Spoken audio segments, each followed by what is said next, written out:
Welcome back to History is Here to Help on ThinkTech Hawaii. I'm your host, Jay Fidell. Today on the show, we'll be discussing voting rights in the context of history and current events with our guest, Colin Moore of the University of Hawaii. He's been through, let's see, Yale, Berkeley, Harvard, and I don't know where else. And we don't have the time to actually go into his CV. I hope that's okay, Colin. That's fine, Jay. Let's get to the program. That's why I'm here. Let's get to the program. Okay. So, first from a constitutional point of view, a political science point of view, that's what you teach. Where have we been on this, and how straight has the line been in terms of developing voting rights for our citizens? Sure. This is really the American story. This was the first mass democracy. And so the expansion and restriction of the suffrage has always been a central part of American politics and American identity. And one thing I wanted to make everyone aware of is we tend to think that the expansion of voting rights sort of moves in this linear direction. Things are getting better all the time, but that's really not the case. It kind of moved in fits and starts where voting rights were expanded and then they contracted a bit and they might have been expanded later. So what we're seeing right now, which I think is an attempt to restrict voting rights, certainly in states like Georgia, actually isn't all that out of the ordinary. There's a lot of examples of this in American history. And you can see this even back to the earliest days when the Republic was founded. For the most part, only property holding white men could vote. But at that time, there were states that allowed women to vote. There were states that allowed free blacks to vote. And actually, to illustrate what I mean by this, proceeding in fits and starts, when voting rights were expanded to white non-property holding men, which was something that happened in the 1830s during the Jacksonian Revolution, at that same time, most women and African Americans actually were disenfranchised. And so this movement of expansion and contraction of voting rights is an old theme in American history. Is it a good theme? One would expect it always to be more open, more liberal, more progressive, more egalitarian, but we can't claim that.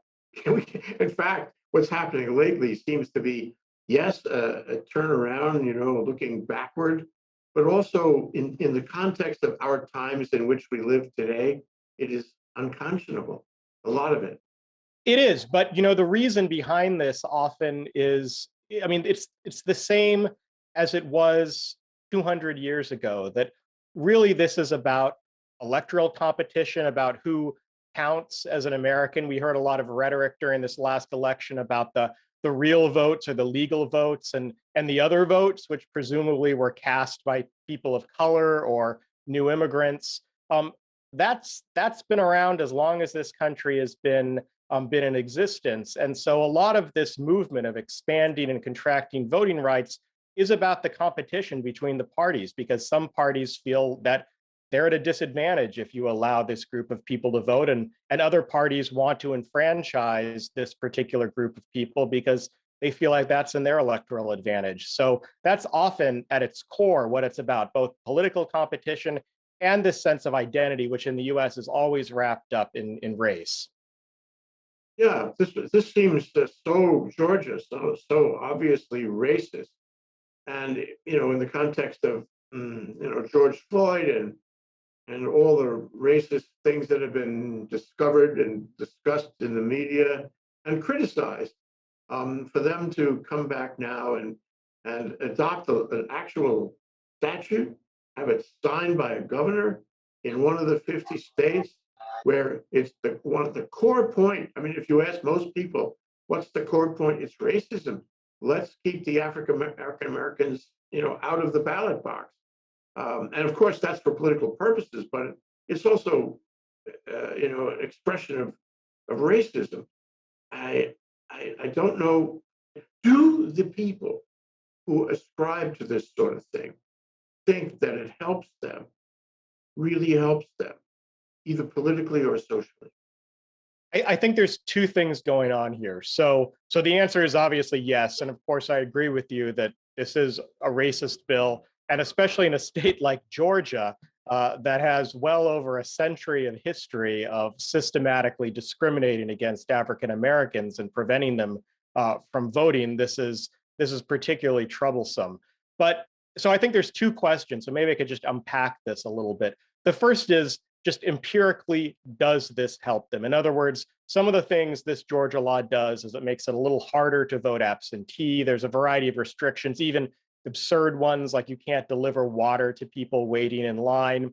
So the question there is, will the Republican Party of Georgia actually do better in elections with this by restricting some of these absentee voter laws? I think the answer to that question may be no, actually. And this is the point of the progressive commentary about this that I think is sometimes missed. Actually, the political science research on these convenience voting issues, in other words, reducing registration requirements, allowing all-mail voting, it's not clear who it helps. And one of the weird things about the last election was how Trump and the Republicans politicized this. If you had asked any political observer 4 years ago, is mail-in balloting, I mean, does mail-in voting help Democrats or Republicans? The answer probably would be maybe Republicans a little bit on the margins because they tend to have an older constituency.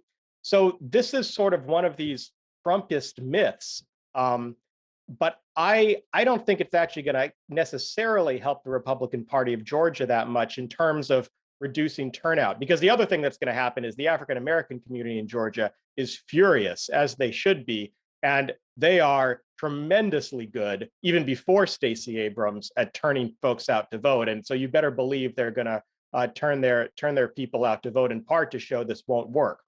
That said, there's something else going on here, which is I don't think this, and I think the Republicans of Georgia actually know this. What I think what's going on here is that there is a perception among their electorate, which tends to still be heavily in the Trump column, that this is a real problem, that voter fraud is widespread because Trump told them that. And so these Republicans are worried that if they don't look tough on this, they're going to face tough primary elections and they won't be supported by their constituents. So really, this is all based on sort of a lie. Everyone sort of knows it. It's racist, but it's done to appease a large segment of their electorate that that thinks this is a problem because Donald Trump, the president of the United States, the former president, told them that it was a problem and the election was being stolen. It mystifies me that he can get up there and lie. And this, of course, they call it the big lie because it was the biggest lie of all, and it had political impact. And look what he did in the insurrection. But what I don't understand, and this is a social, psychological, political history kind of question: why do people believe demagogues? Why do they believe cult figures? What is it in their mind that they know from, or should know from a rational point of view, that it's a lie, and yet they accept the lie and act on the lie in detrimental reliance for their own interests? I do not. Do you have a handle on that? Why do people accept lies from demagogues? I mean, this, of course, is one of the great questions of political science and sociology. I mean, a huge part of research in the post-war era was trying to understand Nazi Germany and why people from a sophisticated, culturally advanced nation fell for this lie and this evil demagogue. And so those answers are complex, but I think there's really two main points there. And the first is that there's a lot of people who find simple answers to difficult problems attractive. I think that's just human nature. People who feel like they're somehow being left out. There's something psychologically attractive about feeling like a victim. And if someone, and nothing angers people more than this feeling that they're somehow being taken advantage of, that other people are getting unfair advantages. And so the demagogues tend to tap into that. I mean, the other thing is, and I think, this is still true of a lot of Trump supporters, and this has been shown with a variety of studies, is that there is sort of an authoritarian personality. People who are attracted to figures who have a very black and white view of the world, that there are friends and there are enemies, and and if something is wrong, it's because there are counter revolutionaries, or there are people cheating, or there are, elites in the deep state, Well, and scapegoats, yeah, scapegoats, and scapegoats, exactly. And that's something Trump offered that was really attractive to a lot of people. And the thing about Trump, I think his evil genius is that this sense, had always been kind of simmering just below the surface in the Republican Party. Richard Nixon tapped into it. Lots of politicians, and it wasn't, it's obviously not just Republicans. Before the swing in the South to the Republican Party, the Dixiecrat Democrats did exactly the same thing. Um, but they tapped into this American nativist belief, and he did that very effectively. And he basically said what a lot of people wanted to hear, and they wanted to hear from the top that it was okay to have these beliefs. And he legitimated it in the same way he legitimated a lot of these fringe theories, that would have been dismissed years ago. You can't underestimate the effect of someone at the very center of power saying these things. It just immediately provides legitimacy and cover to people who sort of might have believed it ahead of time. yeah. Well, one interesting variation of the theme we're faced with now is Trump is not in the headlines all day. He's not on Twitter.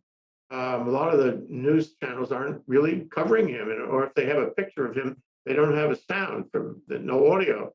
And the result is that he's not in, and he's not president, pretty much. So what you have is he's off the stage, off the scene, no longer able to act the role of the demagogue that he's been acting. And to the extent that he confused people or he gave them lies they believed, I suppose a lot of people carry that around because it's hard to extract that from the base. But query isn't his influence, and thus this whole process you've been describing, the demagoguery of it, isn't it declining now in his absence? That's a great question. I mean, you're right. We're not hearing from Trump. There aren't new Trumpist beliefs being aired, but he convinced about 30 to 35% of the population that the election was stolen. They still believe that. These issues that he emphasized are still part of the core belief of a fairly sizable part of the American electorate, and they're not going away. That to me is what's troubling, and I don't think they're probably going to go away anytime soon, because really the Republican Party has become the party of Trump. So he's not out there necessarily in front anymore. But the Republican elites were given an opportunity really to disavow these ideas and try to project that these were lies and this was false and they're trying to move on. They haven't done that, and they're not going to do that. And so until they do that, people are still going to continue to believe this and believe that the election was stolen and that voter fraud is a problem and that these nefarious deep state liberals are out to get people. And this has become even more difficult for them because fundamentally, a lot of these policies that the Biden administration is passing are popular. And so you can see that they've really pivoted pretty hard in the culture wars direction, because I think that's all they have at this point. But I don't think you can expect, on the margins, yes, I think there are people who might have been Trump supporters who will realize that this was misguided. But once people believe something, it's really hard to get them to change their mind. And I don't think you're seeing that with this large percentage of the electorate who really dominates the electorate in a lot of these southern and western states. And we saw that in COVID. He made statements at the inception, say March last year, that it's just like the flu. It's not serious. Don't worry about it. And a lot of people carried that notion right on through, and it entered into their decision process over masks and distancing and even vaccines. It's remarkable how confused so many people are based on comments that he made early on. They still stick on that. Even though he may have changed his comments and tempered them later on, they still stuck. So it's a time warp kind of thing, isn't it? Yeah, and I think one way to understand this is just to understand how deeply tribal American politics has become. I mean, we talk about polarization, but really people evaluate politics first based on, well, what team am I on and what are the leaders of that team saying before they're doing a lot of their own independent thinking. I mean, this is just how people think through politics. And so now it's really more about their team being right or their group being right and punishing the people on this in this other tribe than any sort of evaluation of, independently, is this true or does this help my own situation? That wasn't always the case in American politics. I mean, we can think of sort of a golden age of post-war politics, which was hardly perfect, but there was a lot more, for a variety of reasons, a lot more bipartisanship, a lot more cross cross party voting, and that has pretty much disappeared. And so, if you have the elites of one party explaining, giving you some particular line about this is the way you interpret the world, then a lot of people are going to follow that. I mean, that's why one of the best things Donald Trump could have done, he could have saved part of his reputation if he had done nothing more than come out and say, you should take the vaccine. It's safe. He would, I mean, that would be a huge boon to public health, because I'm worried as vaccine access expands, there's going to be a lot of these folks who don't believe COVID is fake, and aren't going to take the vaccine and aren't going to take any precautions. And with a few words, Donald Trump could change a lot of their minds. But of course, he's not going to do that, or at least I don't think he will. Yeah. We have a question that came in while we were speaking here. I want to address that if I can. So, and I would conflate it with my own question. My own question is that um, that what has happened in the big lie is central in the decision process of the legislators. It's Trumpism. It's the big lie, and they believe that the voter fraud allegations is somehow require that they adopt these statutes, as in Georgia. I mean, there are other factors too, as you have described, but the voter fraud allegations are in there somewhere, at least in the defense of that statute. So the question that this viewer asked is, with all the voter fraud allegations about mail-in voting, do you think that that is the voter fraud allegations, will hinder the chance of having online voting in this country? So I guess it goes back to what you were saying before. I mean, how much effect does the big lie about voter fraud allegations?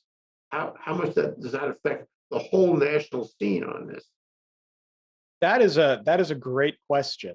Um, I think we're a long way from online voting just because we really don't have the technology. I don't think, to keep it perfectly safe. I mean, there's nothing safer than paper. And so I think that's why we've defaulted to paper and mail in.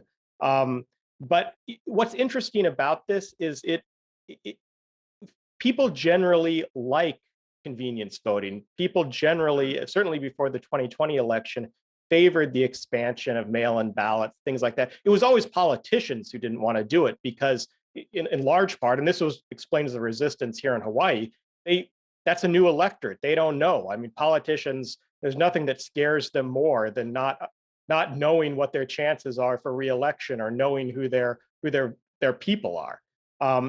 So voters in the past have liked this, but now with the introduction of these fears about voter fraud, it cuts the other way. I actually tend to think that there's going to be some, very some attempts like Georgia to try to address this because it's so popular for the electorate. I bet they're going to walk them back in a few years because voters are going to say, white voters are going to say, well, but I don't understand. I didn't bring my ID. They don't really think of this as for them. It's for these mysterious other people, but they're going to be affected by this too. So, I think over in the long run, we're still probably on the way to moving to something like online voting eventually.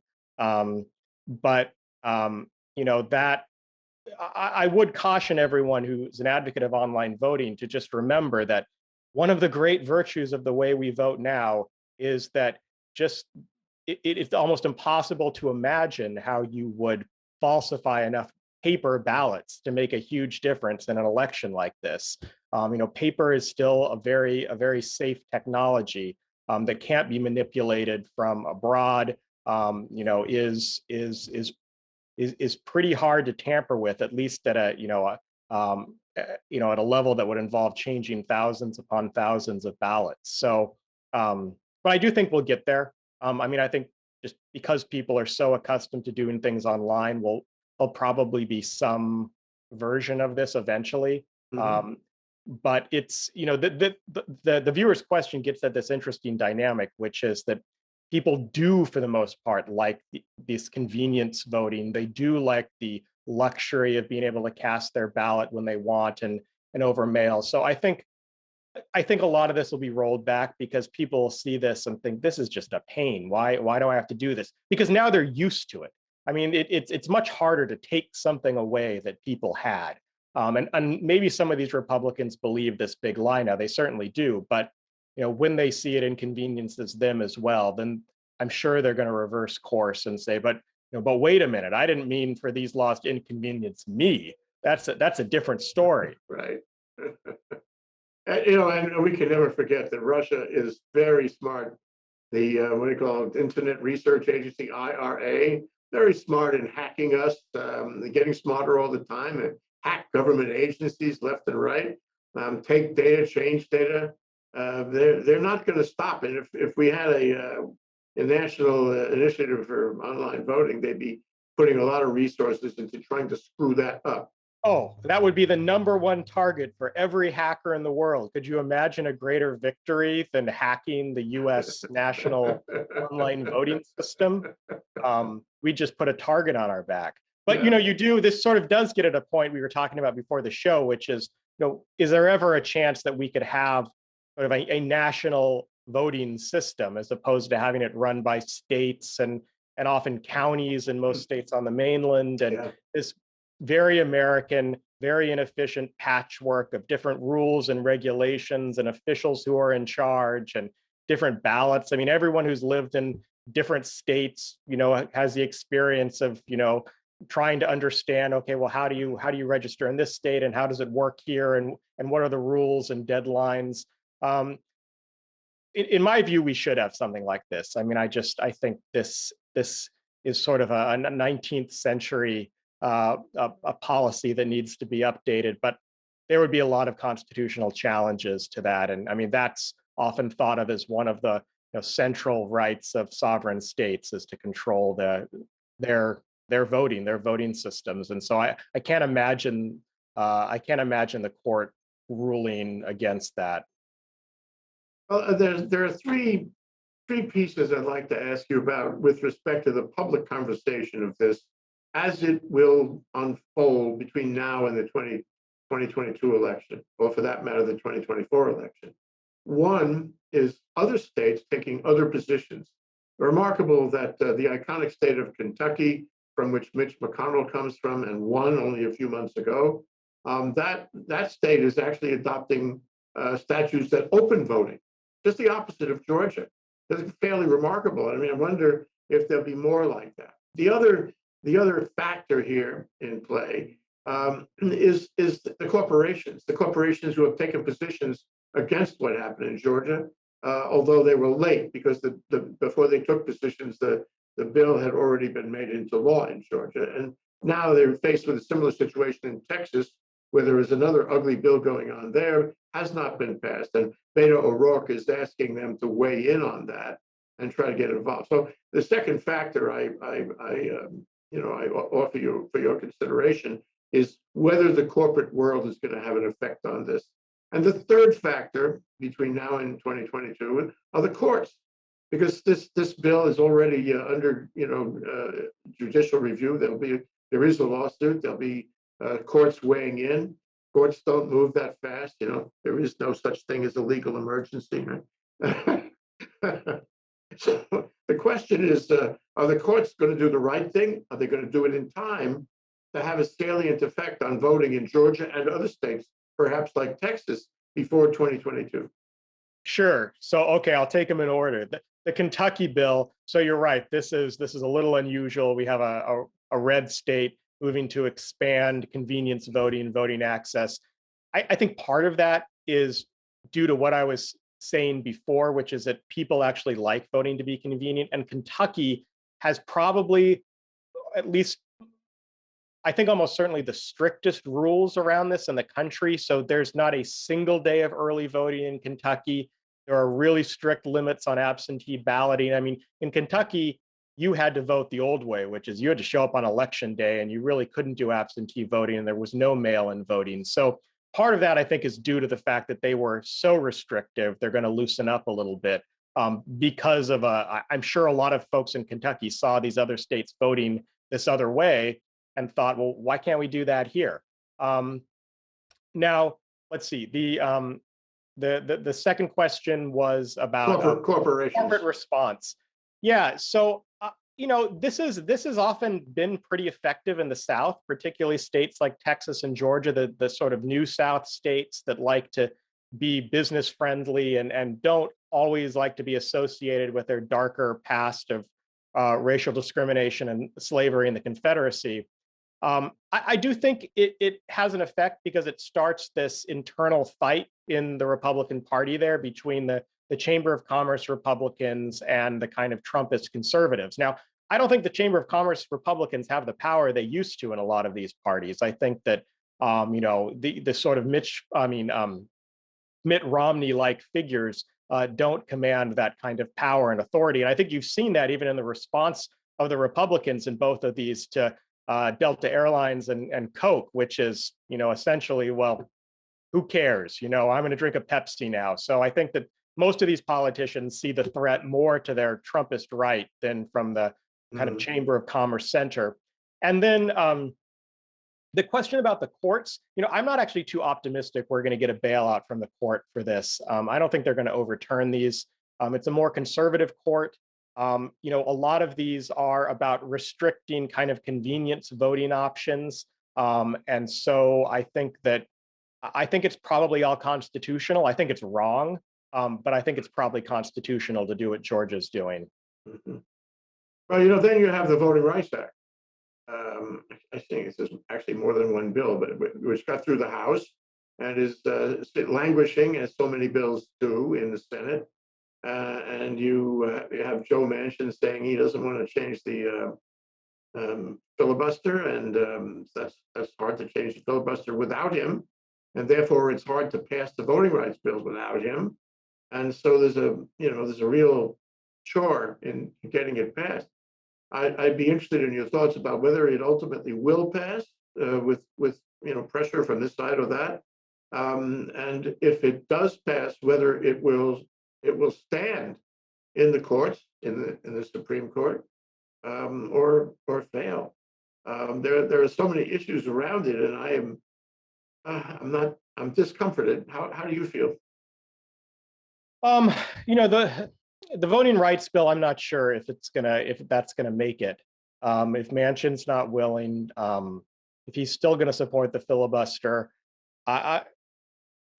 there might be a very modest bill that's passed, but I'm not feeling too optimistic, and I'm not feeling optimistic about it even if it passes and it goes to the court. To be perfectly honest, I think that there is essentially a lot of constitutional precedent that provides states with the control over their own electoral systems, especially when you're talking about issues like administering elections. That don't violate the Voting Rights Act, and no one has a constitutional right to a mail-in ballot. Overall, for some of these issues around Manchin, I am a little more optimistic that the infrastructure bill will pass. I don't know what they're going to do with this filibuster. I think probably what they're going to try to do it through reconciliation again. And Manchin has said he's not for that, but I think they can persuade him. I mean, look, he is a senator from West Virginia, and much like Hawaii, senators from West Virginia are very, very good at getting large buyouts from the federal government and their colleagues in Congress to support pieces of legislation. His predecessor, the distinguished Robert Byrd, was notorious, just like our own Senator Inouye, for getting large pork barrel or necessary projects, depending on how you look at it, for his state. So I think they're going to find a way to effectively bribe Manchin to support a version of this. The firmest pillar of good government is public confidence in the administration of justice. And I would say that wraps around voting too.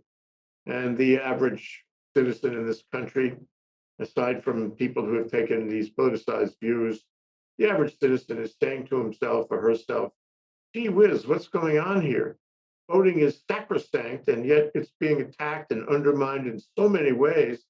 Can I continue to have confidence in the system, in voting, in the next election, in the quality of the people who are elected, and so forth? I mean, the whole shindig in the views of a lot of people is dependent on fair voting. So here at the conclusion of our show, Colin, what would you offer them as comfort? What would you tell them? What message would you leave with them? Things have been this bad before, and this country has moved through it. And my hope is that this fever is going to break, maybe not now, but in the next couple of years.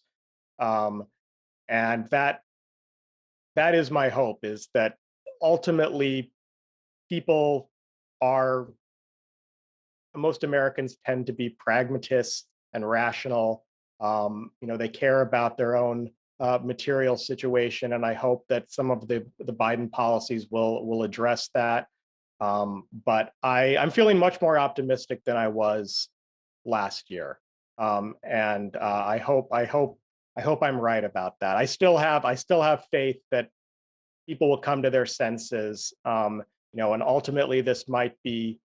We went through this very difficult period, but ultimately this is a fairly decent country that tends to return to sort of centrist, center-right politics, and I expect we'll be back there. Hope so. I'm Me too. reminded of Joe Biden's remarks this morning talking about gun control, and he said, this is such a tragedy. It's so disgraceful that we can't do any gun control. It's embarrassing to other nations, and I think the voting controversy is equally embarrassing for us to other nations. So I hope we can straighten it up. Me too. Thank you, Colin. Colin Moore, Professor Colin Moore, UH Manoa. Thank you so much for joining us and discussing how history is here to help. We'll see you next time. We'll follow this again with you, I hope, soon. Aloha.